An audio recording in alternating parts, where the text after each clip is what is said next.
Very, very good morning, my dear community members. Let me share with you a very inspiring, very motivating story which is very close to my heart. And whenever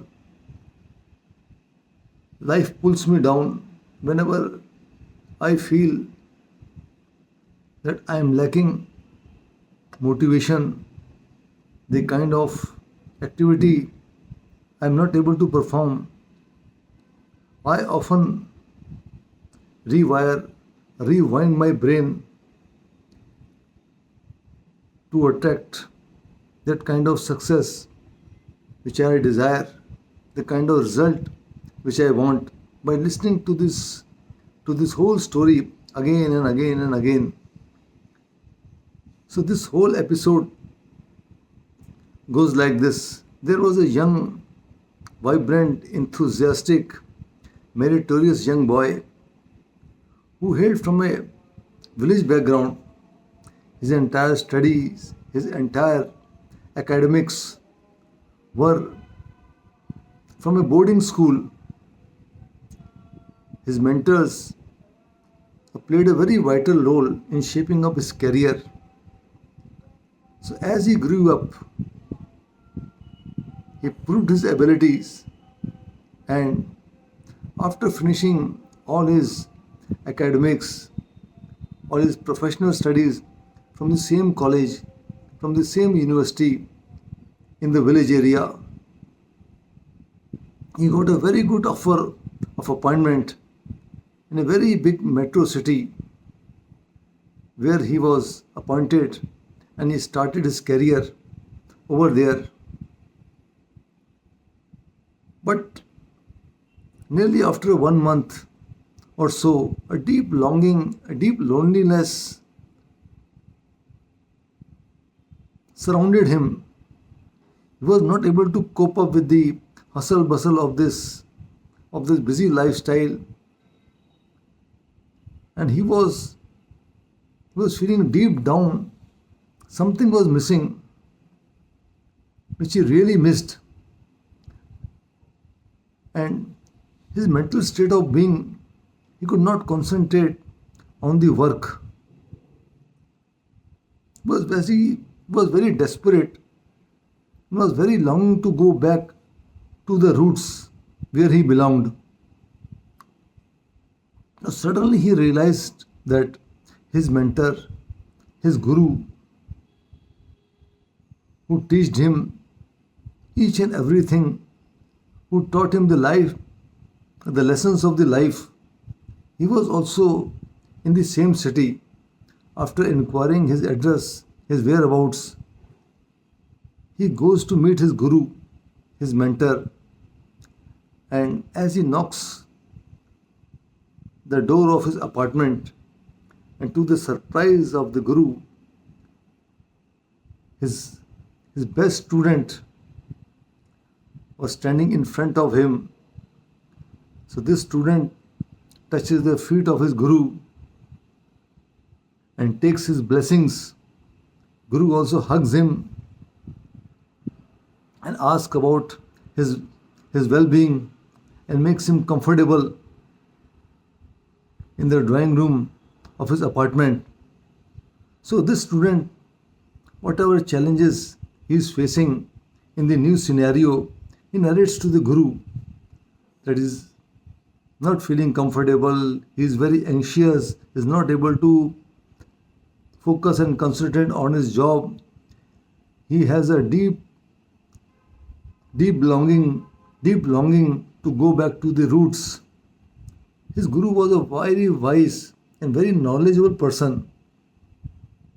Within no time, he understood his mental state of being. And after a few moments,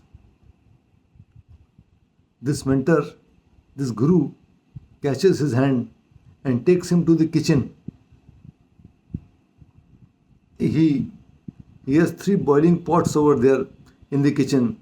He puts some water, equal amount of water, on the three boiling pots, and in one pot he puts few eggs,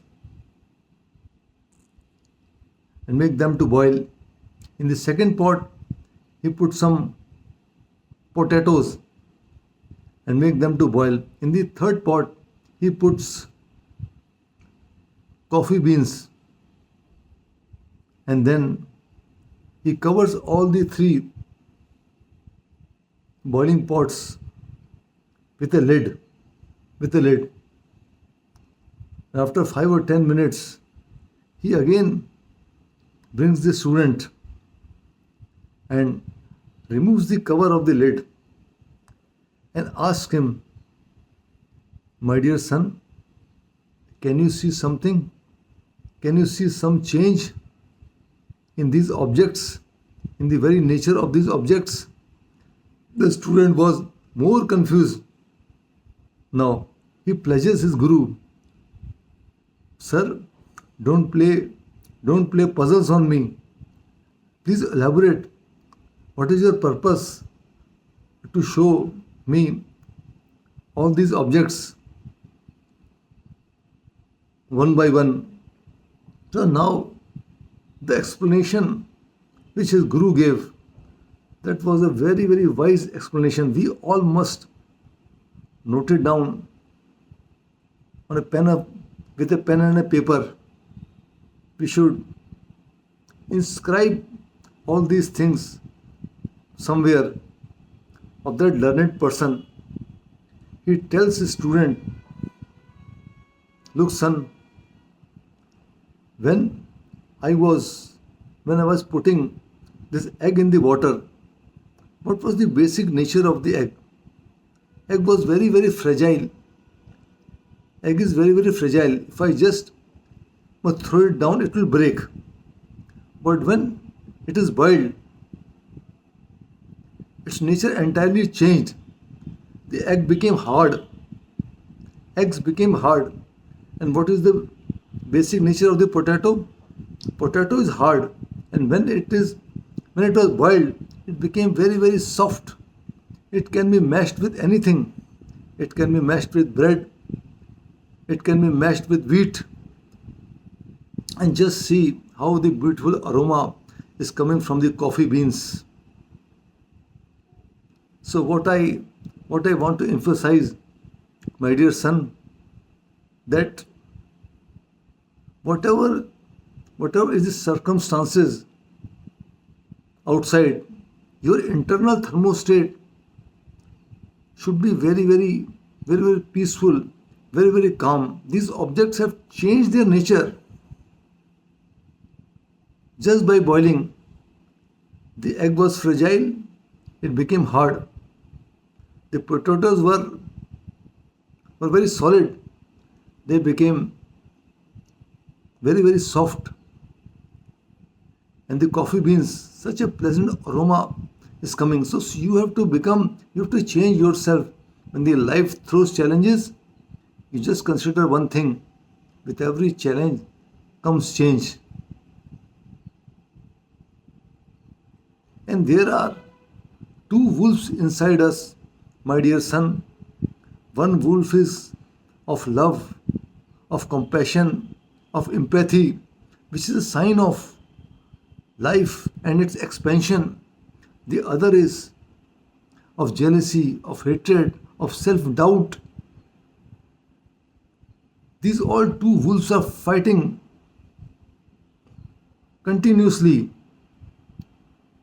And you know which wolf will win? The wolf which we feed more, that will grow up.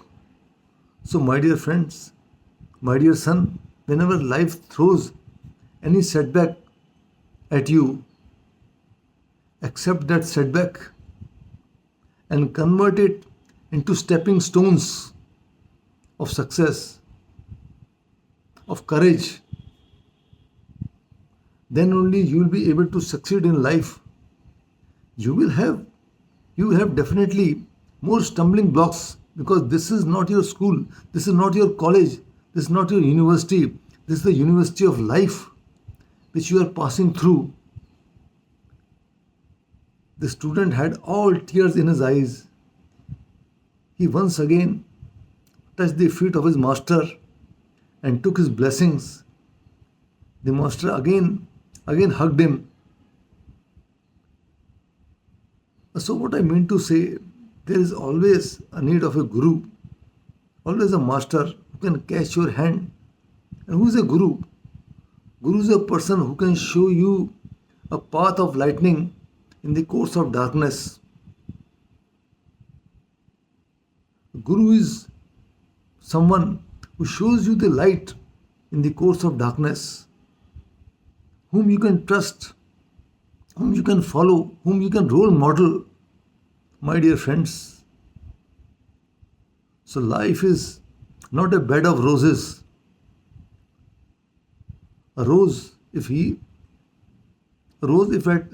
has to become a rose, has to pass through rough muds. So the student was much clearer in his vision in the path of the life which he wants to take. So that's the message, my dear friends, and that's the moral of the story. Thank you very much.